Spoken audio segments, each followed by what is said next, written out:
Coming up right now, it's a new way to ask for divorce thanks to Cameo and a couple of influencers. Also coming up, the piece of paper that could hold the key to the Menendez brothers and their freedom from life behind bars. A little bit later on, how the scent of a few good neighbors landed one guy in cuffs. Oh boy, yeah, Daily Flash starts right now. Get ready for trending news and entertainment. This is Daily Flash with your hosts, Andrea Jackson and Mitch English. The fun starts right now. This is Daily Flash. Hi everyone, I'm Andrea Jackson. And I am Mitch English, welcoming you to Daily Flash. So glad to have you here. Yes. So glad to be sitting next to you, Jackson. We'll be Likewise, checking in with friend. Matt Do a little bit later on. He's going to give us a little advice if you get any kind of phone calls. He's going to be talking about that there. So, your day okay so far? My day's been okay Good. so far. How about yours? I'm with you, so it doesn't matter. Oh, likewise, It's wonderful, friend. so it's great. Do you do the Starbucks ever? Okay, since somebody got me, this is why I like being next to you. I had no idea you were going to say this. Great. She got me an espresso, her old espresso machine. So not as much, and I love that thing. Every morning I'm making I'm it. I so love happy you're getting so much great use out of it. it. It is. It's used well. So Starbucks has had this olive oil coffee on their menu. Oh, I didn't Have know you that. heard about this? Uh-uh. So they've got olive oil coffee, olive oil lattes. It was kind of like a new trend that they were testing out at their Starbucks cafes all across the country. You could get it anywhere. Well, they've decided it's not going over so well. So the olive oil infused coffees are going from Starbucks, which kind of reminds me, like, is there ever a time where one of your favorite items on a food menu gets taken off? At Starbucks, they had this thing called oh, now I'm completely blanking on it. What did it look a like? Chantico, and it was this thick cup of chocolate, hot chocolate, and Oh, it was really? delightful. And you get a shot of espresso with the Chantico, and it was to die for. But they stopped making it like after a couple of years. To answer your question, the Yes. McRib. The McRib. And however, we learned, we Really? exposed here on the show that the McRib is never going away. They make you seem like it is, saying this is the last time. Remember that campaign? They had a Yes. campaign saying it's going to go away, and it was a lie. It was a complete lie. And it's one of those things where I have to try it. I know it's not healthy. I don't know 100% sure if I like it, but I feel like I have You to have to have try it. it to have the experience. Right? 100%, yeah. So it's all psychological too, I guess. Yeah. I think though, back to your olive oil. Yeah. There are places, I'm sure you know about this, where that's all they sell is olive oil, and it has different flavors of olive oil. It's Yeah. amazing, and I want you guys to try this. Get some very good olive oil, which, by the way, pay for it, because if olive oil that It'd be very expensive. it could be, that's the good kind, because the Yes. stuff that's here is not extra virgin. It's been around the block, if you know what I'm saying. But put it on ice cream, just a little bit of on vanilla ice cream, and it's really good. The Italians eat it that way. Yeah, it's really, really good. I've never heard You of should try that. it. Not a Okay. whole lot, but just Just enough. a little bit. Gives you that good taste. All right. You've heard of Cameo, right? Yes. This is where you can go on. You can go to like cameo.com/Mitch English, right? Yep. Mm-hmm. That Yes. was a plug. Okay. And you can actually get personalized videos from A to D, and since I'm on there, like K list celebrities. There's a guy right now, he's making some headlines. He paid for it to make a video to let his wife know that he wants a divorce. It's just not right. Who did he get? Somebody famous? Not really. A pair of professional wrestlers. They shared the divorce memo on their social media platforms. They said that they tried to make the devastating news sound peppy by jumping up and down and cheering in the air. The husband claims he couldn't break the news to his wife himself, so he paid someone else to do it, especially those guys jumping around with their hair as such. I think, look, not a good thing to do, especially when you get in front of your judge, and her lawyer is going to say, Your Honor, the good honor, this is how she found out that she got a divorce and play it on there. Imagine that. I would say take whatever you want. Oh my gosh. Now, I'm sure that maybe these guys are wrestlers in their native home country of Slovakia, possibly. I maybe. don't know. But look, let's just say she should be thanking her lucky I think you're stars. right. This is probably a gift that she never expected. So the fact that this guy wants a divorce is probably a good thing. Right. Two people Yeah. with crazy hair and that Lord knows what they do. We're not talking about them. We're talking about Yeah.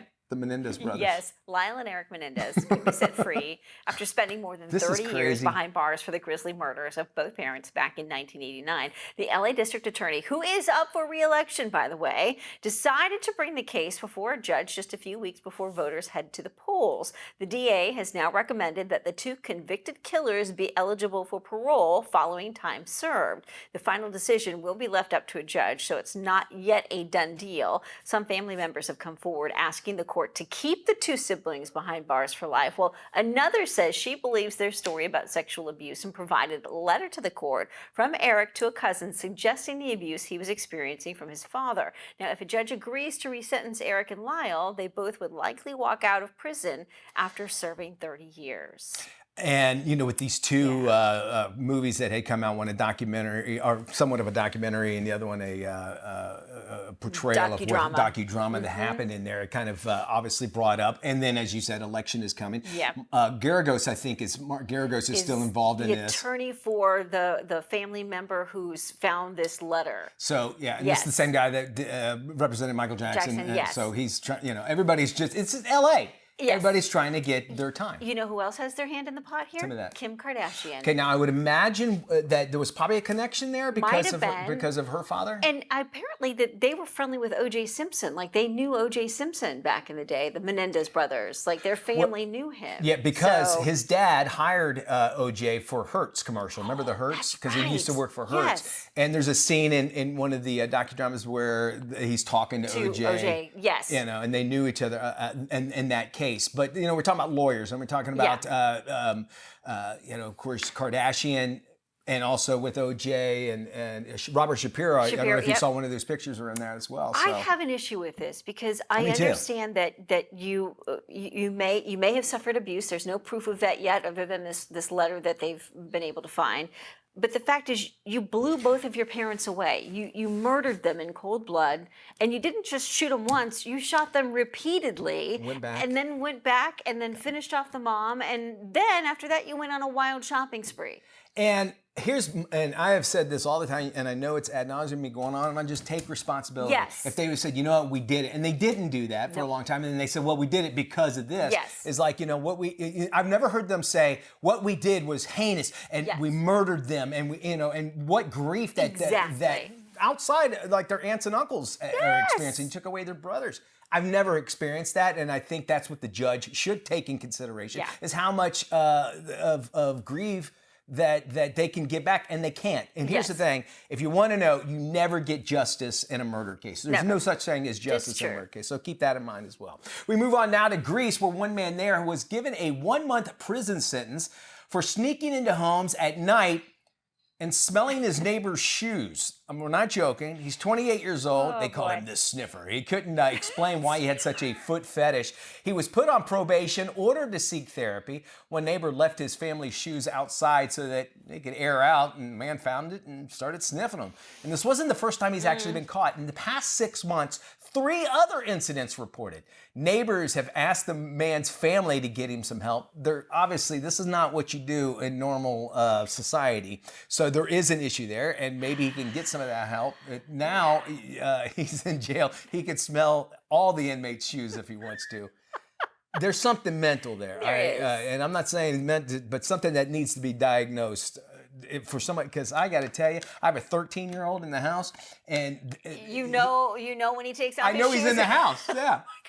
I don't know what it is. At What the age on of 13, earth? 14, or whatever, boys' shoes just stink. Just so. boys' rooms in general, I think, boys' at room, that that's age. It's like, what in the world happened in there? My goodness. He comes home from crew, and I'm sitting in the truck, and I'm trying to talk to him, and I'm like, I can't, Dude. man. I got to roll down the window. I feel bad. Yeah, but Because, but it's and I get it, because it happened to me too. But man, Right. you got to take a shower. add the lovely Florida sunshine and the heat of the summer. That's also a It's a bonus. big deal. Just for this guy's safety, I'm thinking, he could potentially get shot for trespassing if he's not careful. So just for his own, not only his mental health, but for his physical safety. And there are parts of the country where people don't understand mental illness like this, and they go, man, Yeah. you freak, what are you doing? Exactly. Hey, I want to give you an update on a story. A few weeks ago, we told you about a baby that was born in the parking lot of a microbrewery. Remember that story? Well, his parents decided to include the name of the business in his name, and now the business is actually created a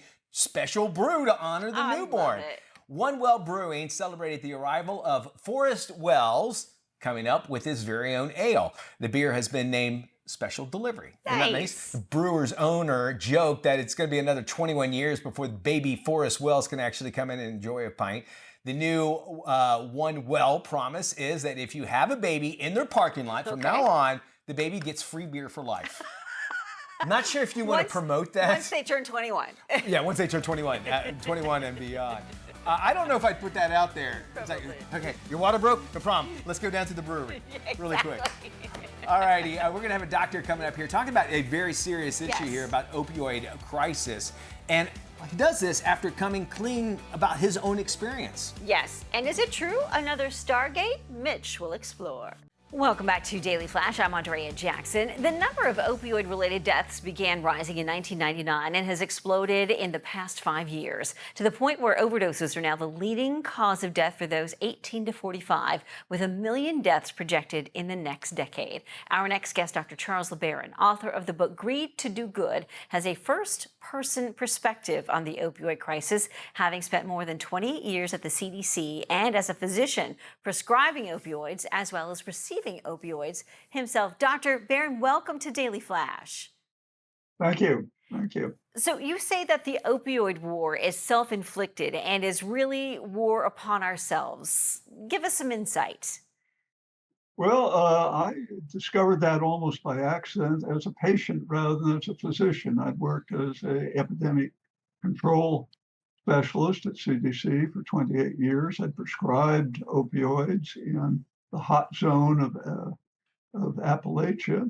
I had worked in the federal penitentiary that was basically had to ultimately be evacuated because it became a center for drug trafficking.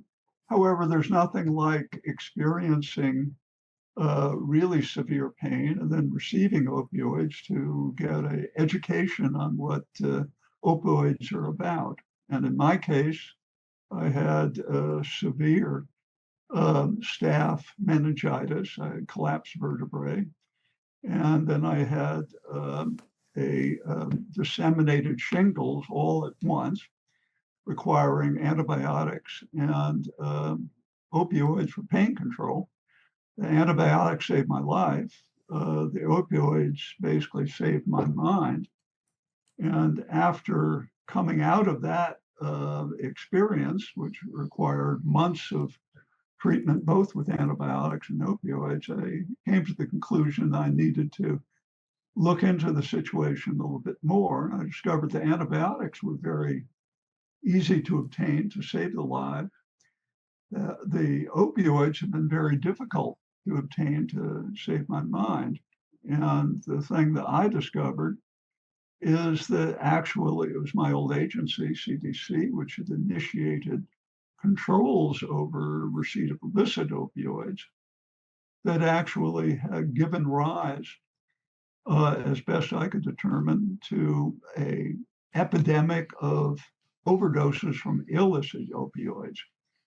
So this was shocking to me because obviously I'd worked for CDC for more than a quarter century, and to find that CDC seemed to be at the center of a amplification of a problem rather than the control of a problem, that made me want to investigate further and ultimately write a book about it. So tell us about your near-death ordeal as a patient taking opioids.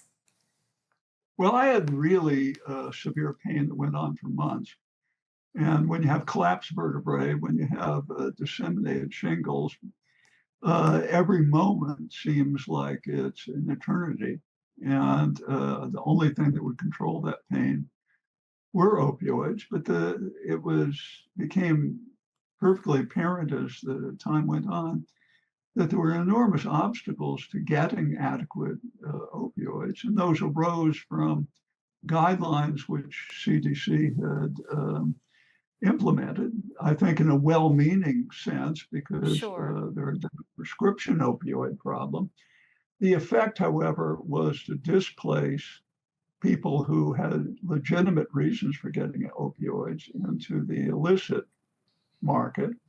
And the illicit market is characterized by basically raw materials from China brought into Mexico, assembled into very dangerous versions of opioids, and then brought into the country in the false bottoms of trucks. And then there's an extremely effective illicit distribution network that basically became a substitute for the licit opioid distribution system, and basically has contributed to just an explosion of opioids overdoses, to the effect that after CDC put into effect its guidelines in 2017, there's been a doubling of the number of opioid overdoses. Dr. LeBaron, thank you so much for this information. The new book is called Greed to Do Good. It's available at Amazon.com. We appreciate you sharing your incredible story with us. More on that book on Amazon.com. All right. Mitch. Thanks so much. Are you sucking the life out of your friends? Actually, some people can just drain your energy, and not in a fun way. They're known as energy vampires. I want you guys to listen to this, because these people can really take a toll on your emotional energy. Yes, that's true. And there are many different types of emotional vampires. So let's start with the first type, the chatterbox. Have you ever left a conversation realizing you did most of the talking? Well, it could be a habit that is pushing your friends away. Now, we also have something known as the manipulator. Yeah. This energy vampire, they seem to only reach out when they want something, whether it's an invite or advice. Next, we have Negative Nelly. Do you see the glass half empty? Well, having to refill your cup and reframe your mindset can actually take a lot out of your friends. Trust me. True. Gosh. Yes. Next up, the gossip.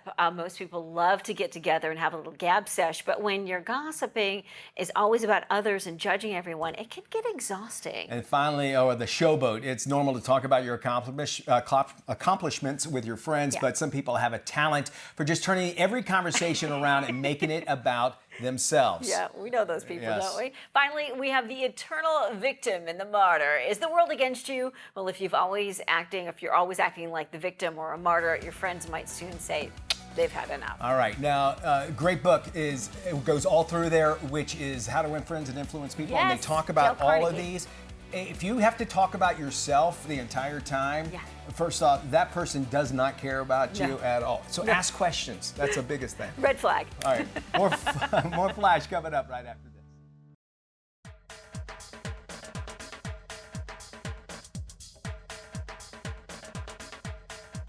Hey everybody, welcome back to Daily Flash. I'm Mitch English in the Flashback Room, and it is time to find out if it's absolutely, no doubt, unbelievably, is it true email that you got. If it actually is, absolutely no doubt about it, it's true. Earlier in October, a Facebook post is getting fans pretty stirred up about showcasing what it claimed to be a poster for a Stargate remake. Here's what the post actually said. Stargate returns to theaters. Chris Evans stars as courageous Colonel Jack O'Neill, with Rami Malek as the brilliant Dr. Daniel Jackson.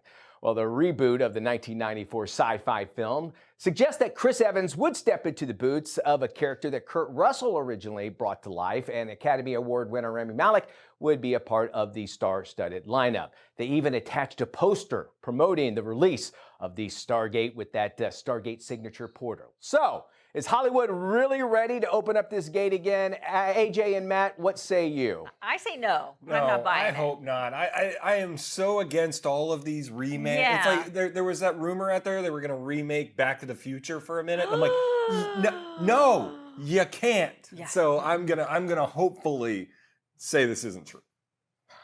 Well, here's the deal.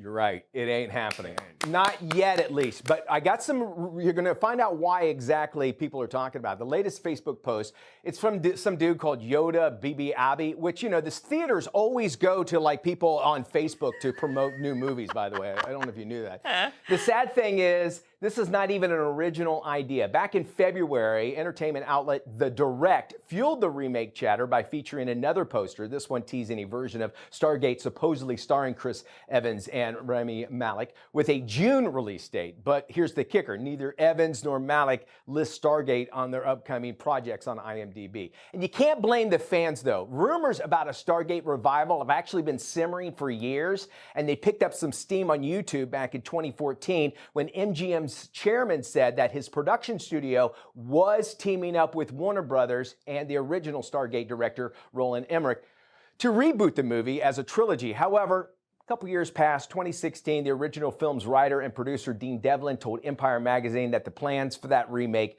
had just fizzled out. So as of right now, there is no return to the gate in the works. It's just some clickbait from fan-fueled flights of fancy. So please, please don't pass it along. It's not real. By the way, James Spader, the original script, he hated it, thought it was stupid. They did a few rewrites. There was a television show. I actually watched it. And even when they released it out, some of the original movie, the early pre-release screenings of Stargate, people were laughing and walking out. They had to do a total rewrite on some of the characters as well. So a little insight there on the original movies. That's your Is It True? Because it's not. Gang, back to you. I'm thankful for that. Yeah. 'Cause Me too. there's some of those classics that it's like, just stop. Even when Yeah. they come Leave out, it they're a alone. disaster, but then everybody loves them. It's like, just don't touch it. Sometimes I think what they're doing when they do this stuff is they're fishing to see how much interest there is, and if there is a lot That's a of good point. interest, then they'll end up pushing this project through. See if there's any money out there. Yes, exactly. Well, a few weeks ago, we told you about a college professor who claimed he could no longer afford rent and was essentially homeless. Word has it the university just placed him on leave and he could soon be jobless. Wow. Dr. Daniel McEwen, an astrophysicist professor, shared the update with his followers. He called out his employer, UCLA, and said his $70,000 a year salary was not enough to cover his cost of living. Now, he admits that he was actually demanding the university pay him $200,000 a year to cover his $2,500 rent and expenses. He said UCLA had removed him as a course instructor after his video went viral criticizing Right. the You university. can't do that. McEwen also called it a temporary leave with conditions if he wants to return to his position. It's hard to feel sorry for the guy. And he's an astrophysicist. Like, couldn't you go get a job with SpaceX or NASA or something else and then not complain about? I mean, 70 grand in LA though. That's not, Doesn't go very far. doesn't go it's very far. 35 by the time they take out the taxes, Yeah. and I'm sure his union dues and all of that jazz. But he says he doesn't want to work anywhere else. He could, but he refuses to move, and he could make 3 times as much. Go do what everybody else does in LA. Go get a bartending gig. Or an acting job, An right? acting gig. Go do background work. Isn't he off during the summer? Couldn't he get a part-time job during Right? the summer? Could he do that? And he's an astrophysicist. You're smart enough to make more money. Maybe he just doesn't have the common sense smarts. I think that's what it is. Well, luggage maker Samsonite proves their suitcases can survive the ultimate drop test. Their new carry-on spinner was launched towards space before descending to Earth, where it crash landed. The suitcase was able to descend from the stratosphere at controlled speeds thanks to a self-deploying parachute system. The promotional stunt was in partnership with the marketing agency Sent Into Space. They specialize in sending products sky high to see if they can survive the adventure. Over the years, they've launched a wide range of products sky high, from blenders to Barbie dolls. So, I mean, it's cool. It's a good idea. I of mean, course. Elon Musk sent a car into space. Did you see Fly Me to the Moon with Channing Tatum? Yes. Oh my gosh, and So- Scarlett Johansson. So good. Kind of reminded me of this, and the real life version of the products that were used in NASA during the early space days. And we did go to the moon. Yeah. Stay with us. The Scene with Doreen is coming up. She's featuring the drummer from Santana. We're back right after this. This is Daily Flash with your hosts, Andrea Jackson and Mitch English. Trending news and entertainment. This is Daily Flash. Hi, everybody. I am Mitch English. I'm Andrea Jackson. This is Daily Flash, your source for trending news and entertainment. There are some things that I will hold true to, and Jackson, you know me for quite some Yes. time and worked together so many times. One thing I just will not do is a potluck dinner, unless I absolutely Yes. know. You and unless I are know on the same person. page with that. Yes. It's no offense to anybody in Yes. this room whatsoever. I promise you. What I always appreciate about working in television is that we would have some camera guys that we would do a potluck, and the camera guys, and they would make the food right there. No problem at all. I'm watching the food being made. I'm great. Okay, we go to Maryland, where they have a potluck dinner. Somebody brings in some food, a noodle dish, right? And within 1 hour, 46 people went to the emergency room with severe stomach problems, all right? All kinds of problems. And within 1 hour, all these people. Now, first off, 46 people is a lot. Whoever made this noodle thing. So now you're thinking, okay, if you're making enough food for 46 people, you're not really caring about what's going inside of it, right? Make it bigger. Bigger, you just. What else do we have in there? I'm going to go in the other room. The cat's jumping in there, swimming in the pot and everything like that. You don't know what's going on. Anyway, and the company didn't have a policy of where you can't bring in your own food. Okay. They do now. They do now, 100% after 46 people after a noodle dish somebody brought in. Can you imagine that? Your workforce just being brought to a halt? Yeah, because of some bad noodles. And the guy, and then imagine being that person. Would you show up to work the next day? No, or when you feel better? terrible. They were getting revenge for something that happened. Somebody at did work. something. Well, like- like possible. Getting everybody. And then like, even if I know the person, they bring in something chocolate, I'm like, is there X-Lax in this? Like James Biden, is this X-Lax? Is this X-Lax? Even sometimes your family members. My dad, God rest his soul, he used to make a Thanksgiving like a bread pudding thing or whatever. Now I knew my dad. My dad wasn't the cleanliest man on earth, and we would take that to Thanksgiving, and I'm like, all right, y'all can eat that. I ain't All the touching it." bourbon in it would kill everything, right? Cigarette butts and everything. I was like, nah, I'm good. Richie, you're not supposed to be. I do remember my dad telling me a story, and I can never eat at another salad bar or food buffet again because he went to this salad bar and he was about to get some salad for his dinner, and he saw some guy dipping his finger in all the dressings and tasting them. You know why I won't do Figure salad out bars? which one he wanted to eat. He's like, that was it. I Not couldn't. surprised. No, You know- never again. Why I will never do a salad bar? Because The sneeze guard? Thank you. They have a name for it. That means people have done it. Like, you know what I'm saying? Like, if there's a guard for it, that means there was an issue. I have seen a man. My hand of heavens walk up to a salad bar, put his hand in the olives, take a bite of them, No. and then just keep walking. It was the most disgusting thing I ever saw. I get freaked out at Chipotle when people are leaning over the thing and like doing What do you gotta this. poke? I'm like, why do you have to do that? Don't. You know Boundaries, where the chicken is. You don't need boundaries. to point. I think a lot of it changed obviously with COVID. We became Yes. more and more aware of it, so that sort of thing. But still, I mean, even places like Golden Corral, don't they have Golden Corral. they had a huge issue during the pandemic because they're like, you can't do salad bars. Yeah. They shut them Right. down. tomato Yes. vanish. Yeah. One in Daytona got caught storing the meat behind the trash. Behind the trash can, they stored the meat.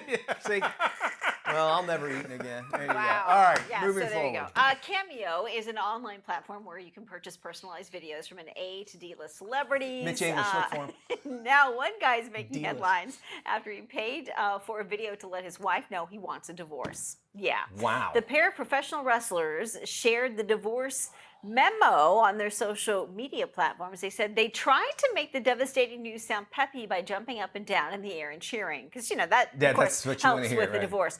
The husband claims he just couldn't break the news to his wife himself, so he paid someone else, these wrestling Okay. celebrities, to break the news to her. And that's all I need to know about you, sir.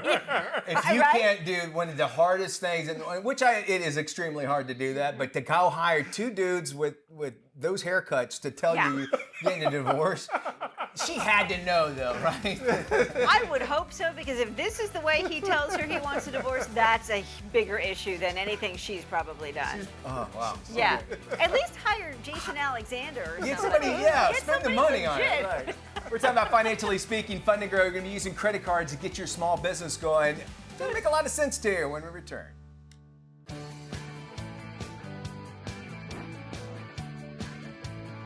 This week on The Scene with Doreen, I got to sit down with one of Rolling Stone magazine's greatest drummers of all time, Michael Shreve. He's known for playing with the band Santana, and he just released a new album. Check it out. I read that in your early years, you had a very strong desire to become a priest, but you were kicked out of every Catholic school that you attended. I don't know why. There's no explaining why, like a boy in grade school would ride his bicycle to 6 a.m. Mass every day. But that was me, and it's a little bit hard to explain, but I think it's kind of the spark that every child has towards something. And I had that. I wanted to be a priest. I wanted to be a missionary. I guess God had other plans. And so my mission was music, and I traveled and brought that, and hopefully brought some joy and peace and happiness to people that way. So while you were getting kicked out of all of these schools, that's when you discovered your love for the drums. Continuing in the same vein, I'm now at a public school after getting kicked out of grade school, Catholic school, and I'm in a class, and the teacher asked me to leave and go to the principal's office. So obviously I was doing something wrong again, and on the way back to the room, the room that I was kicked out of, I passed the band room, and the door was open, and the percussion section was right there, and that was it. I just saw the drums and everything, and it all struck me in a way that told me I'm going to be doing this.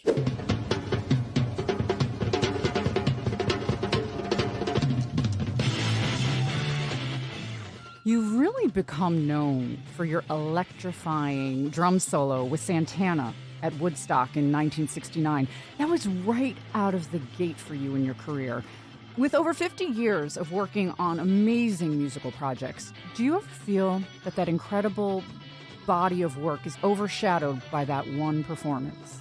Oh, yes, all the time. You know, it's Woodstock. Everybody's telling me how much they love Woodstock, and I'm doing all these interesting projects, and I'm trying to tell them about it. Have you heard this? Have you heard this? You know, can we get away from Woodstock sort of thing? And then one day it hit me, Doreen, where I just realized, you know, just shut up. Just accept it, and just be grateful that there's something that you've done that moves people that much still. So coming from a Catholic school background and your early desire to be a priest, what was it like playing at Woodstock? Was it a cultural shock? Well, I have been in that environment now for some years, being in the Bay Area, but of course Woodstock was a whole nother level, a whole nother story, a whole nother gathering of sort of minds and spirit that nobody expected. There was a togetherness. There was a sense of belonging that everybody was feeling there at that time, and that they had made it to a sort of mecca. And the thing felt like, everybody felt like we're really changing things here. Congratulations on your new album, Drums of Compassion. It really finds a beautiful balance of power, but also tranquility. I thought to myself, what kind of record could I make as a drummer at 2 a.m. that I would want to put on and help me relax? Mm-hmm. And so this is the answer to that. People can just relax into completely, like let go with that rhythm. Visit michaelshrieve.com, pick up the latest album, Drums of Compassion, and keep up to date with what this talented musician and visionary has in store for this fans next. Thanks a lot. I really appreciate it. And if you want to hear more of the great conversation, visit here. I'm Doreen Taylor with The Scene with Doreen here at the Daily Flash each week. See you next time.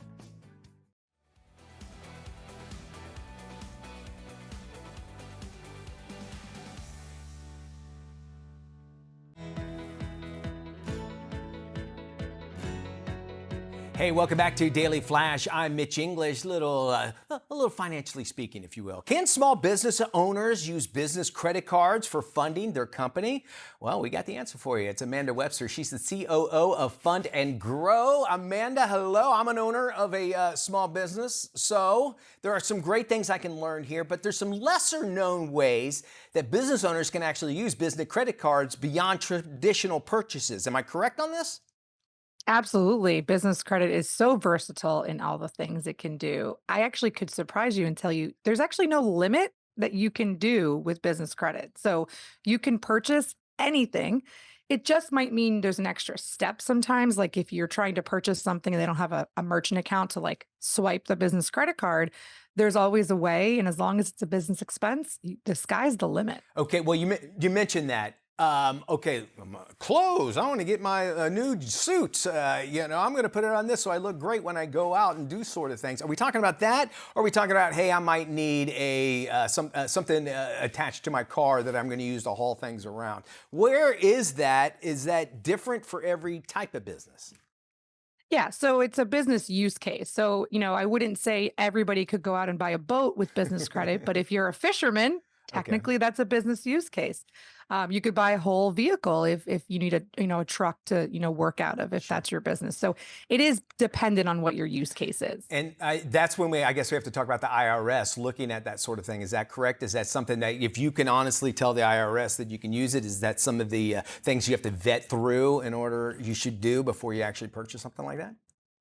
Well, there's two different rules there, right? So what is tax deductible or considered something on the IRS side versus what you can use business credit for, two different conversations, but really good to kind of line them up because then you're always in the green that was truly a business expense. Okay, that makes a lot of sense there. All right, let's talk about business credit cards. There's on most credit cards, there's reward points. Are they similar to personal credit cards?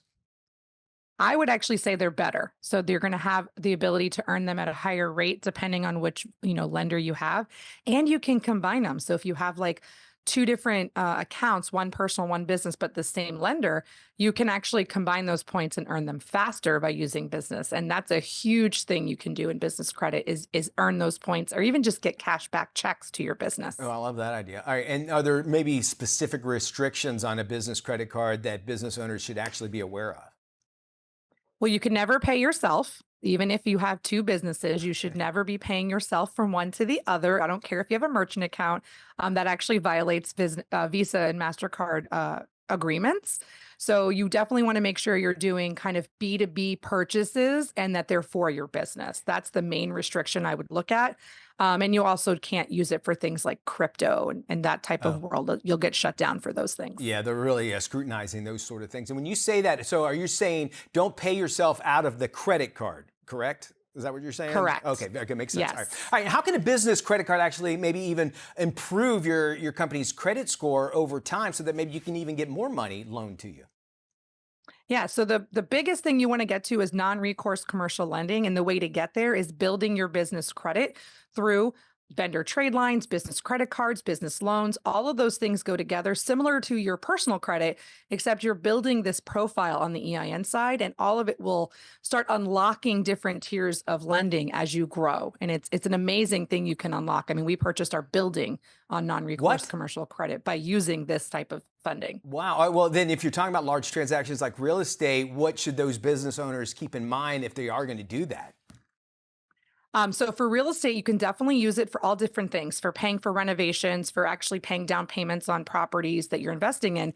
But you need to make sure that you are clearly following the B2B rules that your service agreement has and finding and vetting the right third party that can actually transfer the money from your business credit card over to the other entity that you're paying for, whether it's an attorney's escrow account or a title company or directly to a vendor like a roofer, doing roof work. You have to make sure you have that vetted correctly. That makes a lot of sense. Amanda Webster, you always do such a great job explaining these sort of things. And of course, if you want to find out more information on how you can earn and even use business credit for your business, it's easy. All you have to do is go to fundandgrow.com. We'll actually have this interview on our website as well. You can head there at dailyflashshow.com. Very simple, very easy. Thank you there, Amanda.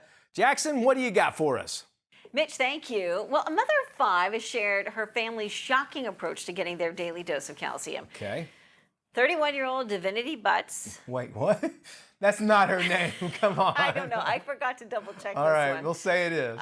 Revealed that her husband Isaac started drinking her breast milk after a tough boxing session, and now he loves it. He now adds it to his protein shakes at least 3 times a week.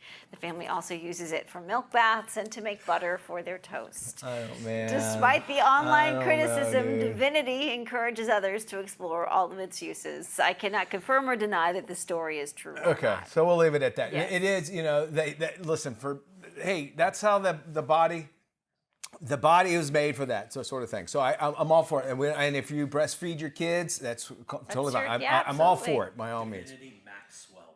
Her middle name is Maxwell. Our research department? She has 2 last. She has two last names. Our research department saying Divinity Maxwell Butts. However, Maxwell Butts sounds like a coffee you would drink in the morning, and it would be a totally different. Divinity Butts sounds like a candy you would eat, but even still, yeah. Here's the problem: if you get on Facebook and do this, you'll get on these. It happened to me.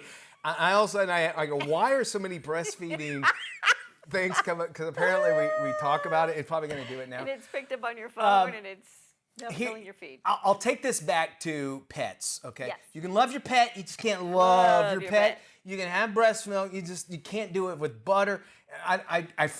If that's what's working for their family, God bless them. Yeah. But that's a heck of a factory she's got going on there. She sure can does. And taking baths with it. Yeah. All right, we'll just leave it at if that. you're able to produce that much, then maybe there are other mothers that are in need. Maybe you can help other. Maybe yeah. you can help other. And that's common, and that Yes, happens a yes, lot in of a lot of course. civilizations. Yeah, so I can sure. buy into that. Can we get out of here? Yeah, let's because get- I'm really afraid I'm going to let's say exit. something. Yeah. Exit ramp I'm gonna immediately. I'm going to be like CNN the other day with the beeper comment. Yes. So I'm just going to shut up. Okay. 1 in 3 adults say that they would have no problem signing a sex NDA to keep their sex lives a secret. The survey revealed 51% of respondents were worried about their private lives being exposed to friends and future partners. 20% said that they didn't believe their partner would be discreet about their sex lives following a breakup. Most agreed they would prefer to sign a non-disclosure agreement before starting a new relationship. Now, experts say it's not healthy to keep intimate secrets from a partner. It's something that they actually could lead to dissatisfaction as well as emotional distance in a relationship. So you got to make sure you do that. Wherever you're at on that, hey, but there are websites out there like talking about ex-boyfriends, ex-girlfriends as well. More than likely that would ever wind up on it. So maybe it's a good If idea. you've got something to hide, it may end up finding its way out some way, somehow. Keep that in mind.